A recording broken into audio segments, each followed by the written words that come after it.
tous, merci de nous suivre. On y va tout de suite pour le flash d'information. 14 lauréats ont été retenus au titre de la première session 2019 du financement de projets en matière de recherche scientifique dans le cadre du PASRES, dont la cérémonie d'ouverture se déroulait ce jeudi 25 juillet 2019 à l'hôtel Pan Club d'Abidjan. Plusieurs acteurs du monde de la recherche scientifique en Côte d'Ivoire étaient présents lors de cette cérémonie, au cours de laquelle un fonds de 90 millions de francs CFA a été octroyé aux lauréats pour la mise en œuvre de leurs projets de recherche. 77 projets avaient été initialement retenus pour évaluation scientifique et 14 ont donc été retenus au final. Améliorer le niveau de formation des cadres dans le domaine de la négociation, dans les investissements, c'est le projet que vient de lancer le gouvernement gabonais pour faciliter l'élaboration d'une stratégie globale des accords de promotion des investissements de sorte à préserver les intérêts vitaux de l'économie locale. Selon le gouvernement, il s'agit d'adapter les stratégies de négociation gabonaises aux mutations observées dans le régime international des investissements. Les experts seront donc formés aux techniques de règlement des différends entre investisseurs et l'État.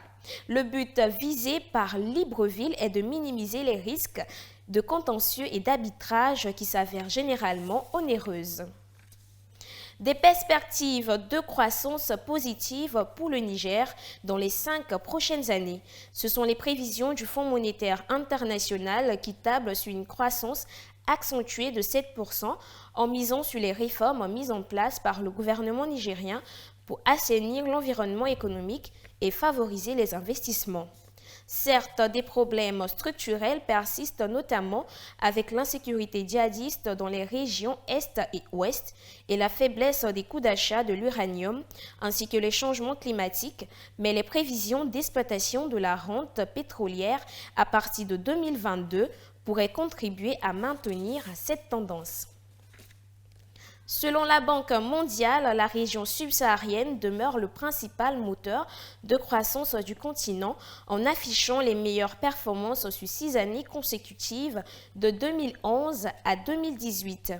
Toujours d'après le rapport de l'institution basée à Washington, les résultats les plus édifiants se situent dans les États francophones dont le niveau de croissance moyen pour les 22 pays se chiffre à 3,9%, un taux nettement supérieur à celui observé chez les autres ensembles régionaux dont la croissance reste amputée par les problèmes de stagnation dus notamment à l'instabilité monétaire ou à l'inertie dans certains secteurs clés. Et cette embellie qui continue pour les géants américains des réseaux sociaux Facebook ce mercredi 24 juillet, malgré une amende de 5 milliards de dollars infligée par la principale autorité de 1,59 milliard le nombre d'utilisateurs de Facebook actuellement dans le monde, soit une régulation du commerce aux USA. La Federal Trade Commission, les titres de l'entreprise californienne ont continué de grimper avec une hausse de 1% à la clôture de Wall Street dans la journée d'hier. L'on estime une hausse de 8% par rapport au deuxième trimestre de 2018 et un niveau de croissance de 28% de son chiffre d'affaires depuis l'an dernier qui atteint aujourd'hui les 16,8 milliards de dollars. Voilà, c'est la fin de ce flash. Restez connectés sur 2OF TV pour la suite du programme.